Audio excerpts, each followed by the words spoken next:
বিপর্যয় সৃষ্টি করতে পারে, সাংঘাতিক বিপর্যয় সৃষ্টি করতে পারে। তাই পিতামাতারও অজ্ঞতা থাকতে পারে, সেই অজ্ঞতার দরুন তার জীবনের একটা ভুল ঘটিয়ে দিতে পারে। পিতামাতা অথচ আমার সর্বাঙ্গীন মঙ্গল চাই, সর্বাঙ্গীন মঙ্গল চাই, কিন্তু সেই মঙ্গলটা কোন দিক দিয়ে হবে সে যদি না জানে, ঈশ্বরে সমর্পিত যদি সে না হয়, সে কিন্তু ভুল করে ফেলবে, মানে মুখে জল দিতে গিয়ে বুকে ছড়াই বসিয়ে ফেলবে অজ্ঞাত সাথে। তাহলে এই সবাইকেই আসতে হবে কিন্তু এই দূরকরণ করতে। আমরা এই নারায়ণদার জীবনটা, যার ঘরে সৎসঙ্গ করছে নারায়ণদা, এই নারায়ণদার জীবনটাই দেখতে গেলে নারায়ণদার বাবা ঠাকুর অনুকূল চন্দ্রের বিরুদ্ধ পুরো ছিল, সে পুরো বিরুদ্ধ ছিল, বিরুদ্ধ। নারায়ণদা ঠাকুরের দীক্ষা নিয়েছেন ভালো বোধ করে, সৎসঙ্গ করে, তার পারিপার্শ্বিক গুরু ভাই যারা সিনিয়র তাদের দিকে লক্ষ্য করে তিনি যে এই জিনিসটা তো ভালো, তিনি গ্রহণ করেছেন ভালো বোধ করে। কিন্তু এই খবর যখন নারায়ণদার পিতার কাছে গেছে, তখন নারায়ণদার পিতা বলছে ঠাকুর অনুকূল চন্দ্রের দীক্ষা নিয়েছে, ঘরেই ঢুকাবো নি। এরকমভাবে নারায়ণদার সঙ্গে একটা কনফ্লিক্ট বেঁধে যায় বাবা। সেই বাবাকে নারায়ণদা শ্রদ্ধা সহকারে সহনশীলতায় সেবা করে তাকে উইন করলো। সেই বাবা মা দীক্ষা নিল, দীক্ষা গ্রহণ করলো এবং পুরুষোত্তম তীর্থ গিধনিতে সৎসঙ্গ উৎসবে হাজির হলেন। ঠাকুরের দীক্ষা নিয়ে কেঁদে ফেললেন, নারায়ণ আমি খুব ভুল করেছি, ঠাকুর খুব ভালো ঠাকুর। তাহলে দেখুন, অজ্ঞতা পিতামাতারও থাকে, সন্তান সন্ততির কাছ থেকেও সেই অজ্ঞতাটা দূরীকরণ হয়ে যায়।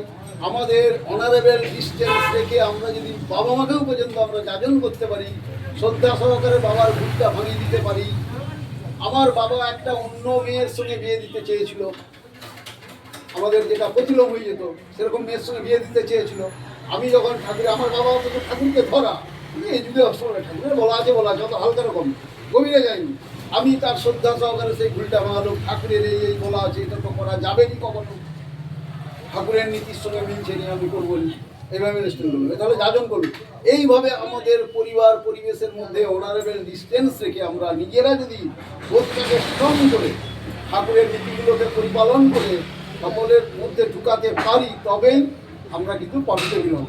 ঠাকুর বলছেন চলার সাথীতে এই বাণীটা আছে, বলছে তুমি যতই নাম জপ করছো, প্রচুর ধ্যান করছো, প্রার্থনা করছো, অনেক পূজা আর্চা করছো, অনেক সৎসঙ্গ করছো, তোমার পারিপার্শ্বিকের বাঁচাবাড়া যদি বেড়েই না উঠলো, তবে তোমার পুণ্যের মুখোশে অপকর্মই হয়েছে তাদের পবিত্র ইন্ধন জগিয়ে। চলার সাথীর বাণী। তাহলে কি আমার ডিউটি হচ্ছে ওই কর্মের মধ্যে দিয়ে আমার পারিপার্শ্বিকেও ঢুকা ঠাকুরকে নিয়ে। তাহলে আমি আমার বাজার নেই, ভুসিমাল বাজার বা সবজি বাজার করতে বেড়াচ্ছি, পাড়া প্রতিবেশীর সঙ্গে দেখা হলো, কে ভাই জয় গুরু, কেউ হয়তো দিল, কেউ হয়তো জয় গুরু দিল, কেমন আছে ভালো তো না, আমার দাদা আমার এই একটা সমস্যা আছে, বিরাট সমস্যায় পড়ে গেছি, এরকম হচ্ছে। ঠাকুরকে আড়াল করে রেখে ঠাকুরের নীতিগুলোকে চালান, এই কর, এইভাবে চল, তাহলে ওই ভুলগুলো ভেঙে যাবে। এই আমার শরীরটা খুব অসুস্থ, নিরামিষ সত্তাবসনী সাত্বিক আহার আপনিও করছেন, তাকেও বললেন এইভাবে চল, এই যে আমার পরিবার, আমাদের কোনো রোগ টোগ নেই, আপনি যাজন করলেন।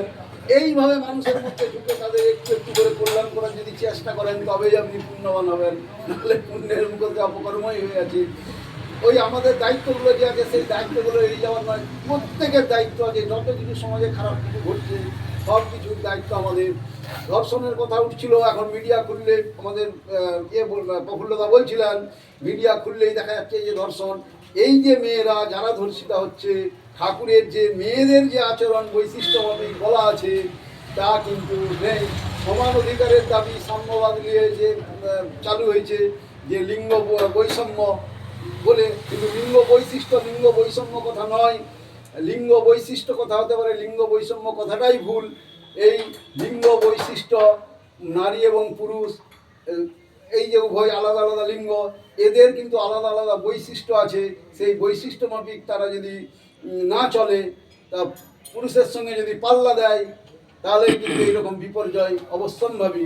ঠাকুর মেয়েদের রেস্ট্রিকশন করে অনেক কিছু দিয়েছেন, মেয়েদের সন্ধ্যেবেলা ঘুরে বেড়ানো উচিত নয়, বর্তমান যুগে তাই করছে। হ্যাঁ, তারপরে আরও আছে, আরও অনেক কিছু ব্যাপার আছে, আরও গভীরভাবে আছে, ছোট অল্প কথায় বলা সম্ভব নয়। তো বৈশিষ্ট্য করা হয়ে যখনই আমরা চলছি তখনই এইসব জিনিসগুলো হয়। বলছে চলন তোমার মিষ্টি করো, চাউনি তোমার কথা করো কথা, চলন তোমার মিষ্টি করে ঘুচাও সবার কথা, আলতা পায়ে লালচে শাড়ি পরে পথিবে, বিনয় গড়ি চলছে মসি আমার পল্লী মেয়ে। মেয়েদের বেশভূষা পোশাক কেমন হবে তার নারীর নীতিতে পুঙ্খানুপুঙ্খভাবে বলে দিয়েছে। ছদ্মবেশী কামটাকে কিভাবে চিনবে সেটাও নারীর নীতির একটা বাণীতে বলে দিয়েছে। ছদ্মবেশী কাম, একটা পুরুষ কিভাবে তোমার প্রতি রোল বোধ হয়। প্রথমেই যে নারীর নীতির যে বাণীটা, যে মেয়ে আমার তোমার চলা দোলা, তোমার পুরুষ জনসাধারণের উপর এমন একটা ভাবের প্রেরণা করে তারা যাতে নতজানু হয়ে অবনত মস্তকে মা আমার জননী আমার বলে বুদ্ধ হয়, কৃতার্থ হয়, তবেই তুমি মেয়ে, তবেই তুমি সতী, এই যে বলে দিয়েছে। এইটাকে যদি ফলো না করে কেউ নিজের ইচ্ছা খুশি আমরা যদি চলি, কোনো এই আদর্শের বেড়াতে যদি না চলি এবং আদর্শেরকে ধরে যদি না চলি, আমাদের জীবনে এই বিপর্যয় অবশ্যম্ভাবী। তাই এই যে ঘটনাগুলো হচ্ছে, আমাদের পুরো দায়বদ্ধতা আছে প্রত্যেকটা মেয়ে ছেলে তাদের দিকে অ্যালার্ট করে দেওয়া এবং এই চলনে চলার, ওই নারীর নীতি ধরিয়ে দেওয়া। আমি যেখানেই বিয়ে বাড়ি হোক, আমাকে কেউ নিমন্ত্রণ করলে ভালোবেসে, সাধারণত নিমন্ত্রণ করে নিরামিষ খাইনি বলে অনেকেই ভালোবেসে অনেক নিমন্ত্রণ করে। যদিও অন্ন গ্রহণ না করি, অন্তত একটা নারীর নীতি গিফট দিয়েছি। অন্ন গ্রহণ করিনি, অমনি যাবো, একটা নারীর নীতি গিফট দিয়ে চলে আসবো। এটা পড়ার কথা বলে ভালো করছি। তাদের জীবনটা যদি সে করে, এইভাবে আমার তো জীবন দিয়ে তো ঠাকুরের কাজ করতে হবে, জীবন দিয়ে আমাকে চেষ্টা করতে হবে। আমি পারি না পারি, ঠাকুর বলছেন তুমি রাস্তা ভেবেই ক্লান্ত হয়ে পড়ো না, রাস্তা ভেবেই ক্লান্ত হতে পারো, তুমি চলতে শুরু করো, সে যবে খুশি আমি পৌঁছাবো। কিন্তু রাস্তা ভেবেই আগে ক্লান্ত হয়ে গেল, ওই কঠিন ব্যাপার না। যত কঠিনই হোক, ওই যে ভালো বলে বুঝবে যা তা করবে সেটা তৎক্ষণাৎ, কঠিন বলে ছাড়বি না তা না করে তার কিস্তিমা, কঠিন বলে ছাড়া যাবে নি। ঠাকুর অনুকূলচন্দ্র অনেক স্টাফ, কিন্তু আমরা যে গ্রহণ করেছি তাকে ধরে আমাদের কিন্তু একটু একটু করে যাজন সুস্থহীনী এবং সদাচার, তার ব্যাখ্যা আমাদের পূর্বতন বক্তারা দিয়ে দিয়েছেন। এবং এইটা আমরা প্রত্যেক দিন করব এবং প্রত্যেকের মধ্যে চালিয়ে দেওয়ার চেষ্টা করব কট্টরভাবে।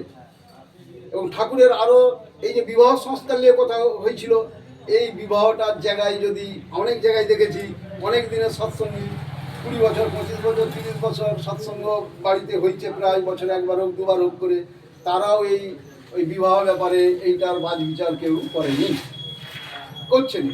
এই বিবাহ সংস্কারে ফেল হয়ে গেলেই কিন্তু আসল মূল দাঁড়াটাই শেষ। বংশগুলো লোপাট হয়ে গেছে। আজকে বড় বড় মনীষীদের, সেই মনীষীদের কথা উল্লেখ করছি না, যেটা এটা ভিডিও হচ্ছে, মনীষীদেরকে অনেকে কটু লাগতে পারে, তাদের বংশ শেষ হয়ে গেছে এই জায়গাটাই বিপর্যয়ের জন্য। বড় বড় ট্যালেন্টেড যারা বিরাট প্রতিভাধর এসেছিল, তাদের বিবাহ ব্যবস্থাতেও গোল ঢুকে গেছে বলে, আদর্শভাবে বা ঋষি প্রবর্তিত বিধানে বিবাহ হয়নি বলে তাদের জেনারেশন শেষ হয়ে গেছে। 2-1 পুরুষ পরেই লাইন শর্ট, জেনারেশন শেষ। ঠাকুর বলছে এই বংশগতিকে যদি ধরে রাখতে চাও, তোমাকে কম্প্যাটেবল ম্যারেজ করতে হবে। তোমার যদি ভুল হয়ে থাকে, তোমার সন্তান সন্ততি বা আশেপাশে আত্মীয় যারা আছে তাদের দিকে ঠিকভাবে পরিচালিত করে ঠিক বিবাহ দিতে হবে, তবেই কিন্তু তুমি ভালো ভালো সন্তান আবির্ভাব হবে। নাহলে কিন্তু বংশ আস্তে আস্তে লোপাট হয়ে যাবে, বংশে বাতি দিবার কেউ থাকবে না। এবং খারাপ খারাপ গুণ বৈশিষ্ট্য নিয়ে এমন ছেলে জন্মাবে যা জীবনকে কলুষিত এবং পরিবেশকে কলুষিত করে, সমাজকে কলুষিত করে তুলবে, যাতে তোমার স্বস্তি হবে না, আরও 5 জনেরও স্বস্তি হবে না। তাই এই জায়গাটায় ঠাকুরের বিধানকে পুরো ফলো করে করতে হবে। এবার এই বিধান ফলো করতে গেলেই আমাদের ঋত্বিক দেবতা যারা আছে, নিষ্ঠাবান ঋত্বিক দেবতা, অধৈর্য যাজক, তাদের সঙ্গে আলোচনা করে আমাদেরকে এটা গ্রহণ করতে হবে। তো আজকে এই যে তর্পণ, তিনি যেখানেই থাকুন, বিদেয়ী অবস্থায় বা সশরীরে আবির্ভূত হয়ে যান, আমরা নামের সঙ্গে যে প্রার্থনা করেছি তার কাছে সেই ভাইব্রেশন পৌঁছে যাবে। তিনি যদি সশরীরে জন্মগ্রহণ করে থাকেন, তার কাছে সশরীরে এই ভাইব্রেশন পৌঁছে তার মনে একটা হিল্লোল সৃষ্টি করবে, মনের একটা হিল্লোল সৃষ্টি করবে। এবং তিনি বিদেয়ী অবস্থায় যদি থাকেন, সোল্ড হয়ে, আত্মা হয়ে, সেখানেও কিন্তু তার বিচরণ একটা হিল্লোল উঠবে, আনন্দের হিল্লোল, মনের প্রসন্নতার হিল্লোল। এটা কিন্তু ঠাকুরের বলা আছে। এটা যদিও সূক্ষ্ম, এটা চোখে দেখা যায়নি, এটা কিন্তু হয়। তিনি ঠাকুরের পরম পুরুষের নামে দীক্ষিত ছিলেন এবং সৎসঙ্গ করেছিলেন। আমার সম্ভবত আমার ঘরকেও একবার সৎসঙ্গে গিয়েছিল, নারায়ণদার সঙ্গে প্রায় এখানে সামনাসামনি সৎসঙ্গ হলেই কিন্তু যেত। আজকে এই যে যাজনশীল, এই যাজনশীল আমরা যত ছোট মানুষই হোক না কেন, সবাইকে বলার জন্য খুব ফাটাফাটি হয়েছে। ওই মানুষটাই যদি ঠিক ধরে ফেলতে পারে একবার। আমি তো বললুম বহু গুণবাগদি ঠাকুরের সময়, বহু গুণবাগদি যারা একবারে অখ্যাত কুখ্যাত, তারাও কিন্তু এই পরম পুরুষের সান্নিধ্যে এসে তারা কিন্তু সদাচারী এবং সাত্ত্বিক দেবভাবাপন্ন হয়েছিলেন। যীশু খ্রিস্ট যখন আবির্ভূত হয়েছিলেন, কতগুলো জেলে তার কাছে আসতো, তার প্রেম ভালোবাসায় তারা কিন্তু ওই মানে মানুষ ধরা যে মাছ ধরা জেলে ছিল, তারা মানুষ ধরা জেলেতে পরিণত হলো। মানুষ ধরা জেলে মানে মানুষকে ধরে তাকে হনন করা নয়। মানুষ ধরা জেলে মানে মানুষের সেবা করে মানুষকে উইন করে নেওয়া, সেই মানুষ ধরা জেলে। তাই মানুষটা তার হয়ে পড়তো। মানুষকে যখনই আমরা প্রকৃত সেবা করব, মানুষের মনে আনন্দ দিতে থাকবো, ভালো আচরণ করতে থাকবো, তার সেবা করতে থাকবো, সেই মানুষটা আমার হয়ে পড়বে। এইভাবে তারা কিন্তু মানুষ ধরা জেলে হয়ে পড়েছিল যিশুর সংস্পর্শে এসে। তাই এখন ঠাকুর অনুকূল চন্দ্রের সময়েও বহু মানুষ এইভাবে কিন্তু প্রকৃত আমরা মানুষ হয়ে উঠছি। আমরা এই নীতিগুলোকে, আমাদের যে ভুলভ্রান্তি আছে, আজকে আত্মসমীক্ষা করবো। প্রচুর নাম করলে আমাদের আত্মসমীক্ষা আসে যে কোন জিনিসটাই আমাদের ভুল হচ্ছে। এই ভুলটি আমরা কিন্তু তবে যত নাম করব তত আমাদের গভীর স্তরে আমাদের নামটা চিন্তাশীল করার সুযোগ আমরা পাবো। মস্তিষ্ক রিসেপটিভ হবে এবং কনসেন্ট্রিক হবে। সেই কনসেন্ট্রিক মন নিয়ে যেটা করবো শিক্ষারূপ এবং সুন্দর হবে, এবং আমাদের মস্তিষ্ক কোষ যে ভুলভ্রান্তিগুলো আছে সেই ভুলভ্রান্তিগুলো আমাদের ভেঙে পড়বে এবং সঠিক সিদ্ধান্ত নিতে আমাদের কিন্তু সহায়ক হয়ে উঠবে।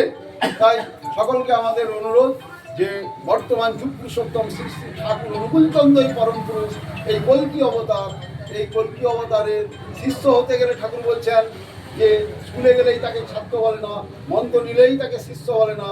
গুরু শিক্ষক বা গুরুর আদেশ পালনের জন্য সর্বদা উন্মুক্ত রাখতে হয় শিষ্যকে, তবেই সে শিষ্য হয়ে উঠে। উন্মুক্ত রেখে যখন টোটো তাকে তার নীতিকে মেনে চলবো, তখনই আমি প্রকৃত শিষ্য হয়ে উঠবো। এবং শিষ্য হওয়ার ফলে আমার কিন্তু ভালো পড়াশোনা হলে যেমন ভালো মার্কস হয়, তেমনি আমার ভালো রেজাল্টটাও কিন্তু আসবে। তাই আজকে এই শ্রদ্ধা বাসরে, শ্রদ্ধা তর্পণ বাসরে সকলের ইষ্টানুগ শ্রদ্ধা ভক্তি ভালোবাসা যারা ইষ্টানুগ, এই কারণেই বলছি যে আমার ঠাকুর অনুকূল চন্দ্র বর্তমান যুগ পুরুষোত্তম আমার গুরুদেবকে আমি ভালোবাসি। সেই গুরুদেব সবার মধ্যে